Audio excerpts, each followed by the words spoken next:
سوال ہے جی اللہ تعالیٰ کے توکل کے بارے میں، اور یہ پوچھتے ہیں کہ کیا وجہ ہے کہ ہم یہ ایکچوئل پازیٹیولی پوچھتے ہیں کہ انسان کو کب تک یہ کہنا چاہیے کہ میں اللہ تعالیٰ پہ توکل کر رہا ہوں، اور وہ کون سا مقام ہے جہاں پہ وہ یہ کہنے کے لیے اس کے لیے کہنا موزوں ہو۔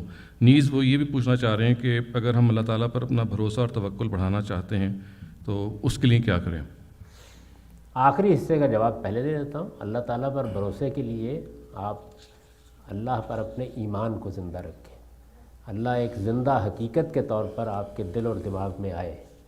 جس طریقے سے دنیاوی رشتے ماں باپ یہ آپ کے لیے اہمیت رکھتے ہیں، تو آپ علمی طور پر یہ سمجھیں کہ خدا کی آپ کی کیا اہمیت ہے۔ وہ ہمارا خالق ہے، یہ زندگی اس نے دی ہے، ساری نعمتیں اس کی دی ہوئی ہیں، وہی ہے جس کے حضور میں ہم کو پیش ہونا ہے۔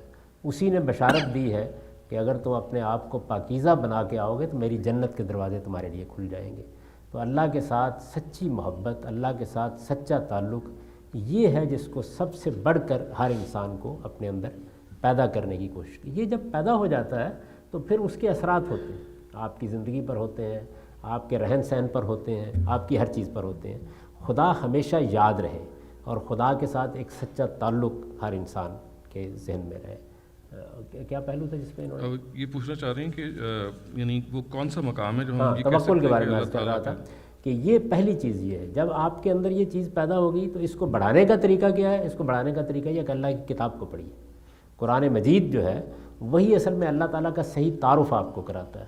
وہ یہ بتاتا ہے کہ آپ کا رب کیا ہے، وہ آپ سے کیسے معاملہ کرتا ہے، اس نے دنیا میں کیا کیا ہے، وہ آگے کیا کرنے والا ہے۔ تو اس سے خدا کے ساتھ جو ایک زندہ ہمارا ریلیشن ہی نہیں بنتا اللہ تعالیٰ کے ساتھ۔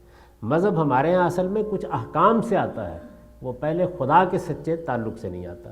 جب یہ چیز پیدا ہو جائے گی تو آپ کو مجھ سے پوچھنے کی ضرورت نہیں رہے گی، پھر آپ کا سچا اعتماد، سچا بھروسہ اور توکل کس کو کہتے ہیں؟ بھروسہ، یعنی آپ کو اعتماد ہے کہ آپ کا رب آپ کو اکیلا نہیں چھوڑے گا، وہ آپ کی مدد کرے گا، وہ آپ کی اچھی باتوں کو قبول کرے گا، وہ آپ کے گناہوں کو معاف کرے گا، وہ بڑی رحمت فرمانے والا ہے۔ یہ توکل ہے۔ تو یہ خود بخود اس کے نتیجے میں پیدا ہوگا صحیح وقت پر۔ لیکن یہ بات یاد رکھیے کہ توکل کی ابتدا کہاں سے ہوتی ہے، یعنی پیدا یہ اللہ کی سچی پہچان سے ہوگا اور اس کے سچے تعلق سے ہوگا۔ ابتدا کہاں سے ہوتی ہے؟ جب آپ علم اور عقل کی روشنی میں اپنی ایفرٹ آخری درجے میں کر لیتے ہیں، یہ اس کے بعد شروع ہوتا ہے۔ جس کو حضور نے بیان کیا تھا ایک موقع کے اوپر کہ پہلے اپنے اونٹ کا گھٹنا باندھو پھر توکل کرو۔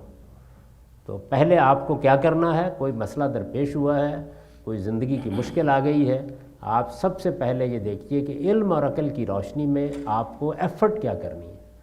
وہ ایفرٹ آپ آخری درجے میں کر دیں۔ مرض ہے تو آپ ڈاکٹر کے پاس جائیں گے، تشخیص کرائیں گے، علاج کریں گے۔ آپ کو کوئی تکلیف درپیش ہے، اس کے لیے آپ اس کے ماہر کے پاس جائیں گے۔ آپ کو ملازمت ڈھونڈ رہے ہیں تو ظاہر ہے آپ اس چیز کا ہنر سیکھیں گے، اپلائی کریں گے، اس کے لیے جدوجہد کریں گے۔ اپنی طرف سے جو کچھ آپ کو کرنا ہے وہ پورا کرنے کے بعد اب معاملات اللہ پر چھوڑ دیں۔ اس کو توکل کہتے ہیں۔ توکل اس کو نہیں کہتے کہ میں نے تو گھر میں سویا رہنا ہے، میں توکل کر کے بیٹھا ہوا ہوں، اللہ میاں خود ہی آئیں گے اور اپنا کام کر کے چلے جائیں گے۔ یہ توکل نہیں ہے، یہ اللہ کے قانون کی خلاف ورزی ہے۔